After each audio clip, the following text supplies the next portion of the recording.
My name is Caitlin and I'm with Fearless Readers. We're a reading and spelling intervention company. And today I wanted to talk to you about a very specific scenario that a lot of parents encounter, especially a lot of our parents. So maybe you have a child who is in kinder, probably first, maybe still second grade, and it's time for the weekly spelling tests. And you have been dealing with these weekly spelling tests for weeks now, and you are about ready to lose your ever-loving mind because your child has another list of 10, 15, I certainly hope not, but wouldn't be surprised, 20 words that they are expected to memorize every single week. And maybe you're feeling lucky because your child finally remembered how to spell the word said, and they got it right on the test. And next week, you ask them to spell that word, and what do? They write down S-E-D, and you're like, okay, nope, I'm done. Can't, I don't even know what to do anymore. All right, if that is you, and this is sounding familiar, this video is definitely for you. Okay, so there's probably a reason that your child is having a difficult time with this, and they might have a few other things that they are kind of struggling with too. So I just want to run a few of those things past you, and if you're like, yep, yep, that sounds like my child, okay, then we're gonna really want to talk to you, and we'll have some tips for you as we keep going forward. So the first one is what this video is about. Your child spends hours studying for spelling tests, and they can't retain the words from one week to the next. Even if they do manage to pass the test, they immediately forget. They might have a really difficult time memorizing their address, their phone number, math facts, science terms, things like that is just a nightmare to drill into their poor little brains. They struggle to master high frequency words like because, friend, and does. And we're going to put this graphic up here so you can see that too. They can usually read to a point, but if you put a new word in front of them, they stare at you like you're a crazy person, or they make completely ridiculous guesses, and you're like, what? No, how did you even get that? So that's one. And they might have had a difficult time learning to tie their shoes, and a lot of them, they might know that C says k sometimes, and A says a, and T says t. But you give them the word cat, and again, they're like, what? They don't know what to do. Okay, so if you have those sorts of situations going on, what I've just been talking to you about is what the symptoms are of dyslexia. So maybe you already kind of suspected that, maybe you knew that. And if you're sitting there thinking, well, they don't see words backwards, no, that's not what dyslexia is. We're gonna have a whole nother video because there are so many misconceptions about dyslexia out there. So I don't want you to write this off until you've done a little bit more research and you know what dyslexia is. If those things that I told you are sounding familiar, then we want to talk to you. I'd love to schedule a consultation with you so we can kind of talk to you about this and what our program is and if it might be a good fit for you. And I also highly, highly, highly encourage you to seek some testing.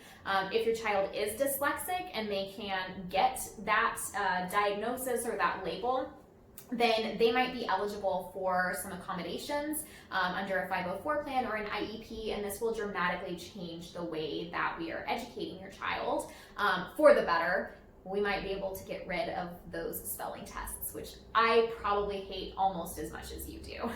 So, okay, what is really going on here with the spelling tests? Why is it so hard for them to remember a 4-letter word? Okay, well, it has to do with rote memorization.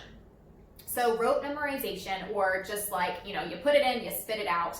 Kids with dyslexia, adults with dyslexia oftentimes really struggle with this.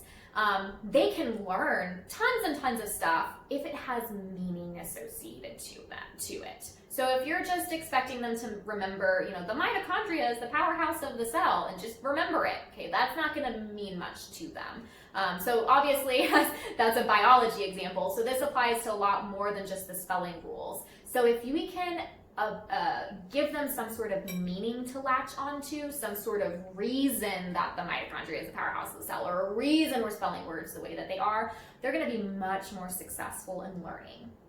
Okay, so the other thing that drives me absolutely bonkers is when we're giving kids spelling tests. And for whatever reason, there's kind of been this shift now in our schools to have kids memorize a certain number of words by the end of the year. But so many of the words we're wanting them to memorize are perfectly decodable words. And what that means is they're words that the child shouldn't have to just memorize. They're words that it's easy to spell them and to read them once they've been taught why and how. So like for an example, I, right before this video, pulled up, first grade spelling test, and some of the words on there were going and funny and jump. Why, I don't know why jump would be a word that you have to memorize. It's that you can spell perfectly fine phonetically if you've been taught how to do that. So there are, unfortunately, some words that we will really call sight words that children will have to memorize, and that is something that we teach in our intervention program. It's not the focus. The focus is teaching them, why do we spell jump this way? Why do we spell going and funny the way that they do? That way they don't have to just memorize 50 words, but we give them the tools to read and spell, and suddenly they know how to spell hundreds of words that they didn't have to memorize. But backtracking here, so for example, like the word said would be a word that I would go ahead and classify as a sight word. That's a word that we're probably just going to have to memorize. And there are some other sight words, but it's a much smaller number than what we're currently working with. And when we're working with kids on sight words, we're not giving them 15 different words that they have to memorize every single week and then changing it. We're going to give them like 3 words at a time, and we're going to go through a very specific method that we know that works, and we're going to spend a couple weeks covering each word to make sure that they're not just passing it for the spelling test and then they dump it out of their brains, but they actually remember how to spell the word and they get it and they got it down. So that's going to be a dramatic shift, and if you do get the dyslexia diagnosis, then we might be able to do away with the spelling words altogether, depending on what the diagnosis is and what your 504 IEP plan is, different things like that. But there's a whole lot of stuff that we can do to make your life a lot easier. So that way they don't have to memorize all of these things. All right, well, I hope that was helpful for you. I hope that gave you some insight. If you've never heard the word dyslexia before, or again, if you were thinking, oh, they see perfectly fine, it's not dyslexia, there's so much more to it than that, please stick around on our channel. We have a couple other videos. If you found this video helpful and we opened your eyes to dyslexia, you're going to benefit from a lot of our other videos and a lot of our future videos as well. So please give us a like and subscribe, and we would love to go on this journey of dyslexia and learning differences with you. Thank you.